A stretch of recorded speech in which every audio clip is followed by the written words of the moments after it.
Yan siya sa poste na yan. Ayun siya oh.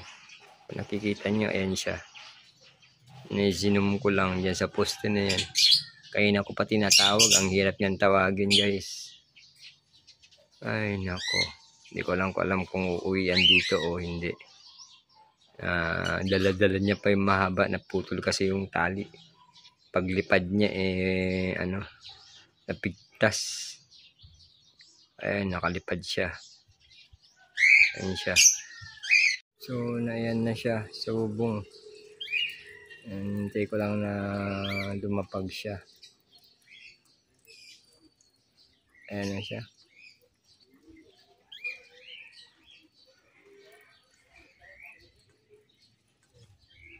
Ayan siya. Oh, lumipad siya na naman siya dyan. Saan siya dumadapo. Ayan siya oh. Bika, maulan. Ayan siya oh. So, sinusubukan ko siyang recall. Alam kong gutom na yan. Pika! Pika, pika, pika, pika, pika, pika, pika, pika, pika. Come, come, come. Come, come. Dali na, umuulan na oh. Kain ka na. Alam kong gugutom ka na. Sige na, baba ka na dyan oh. Ito na yung syringe mo oh. Pika, pika. Yung syringe na pinapakita ko. Pika, pika, pika. Bumalik na si Pika. So, pinakita ko yung syringe. Ayan na.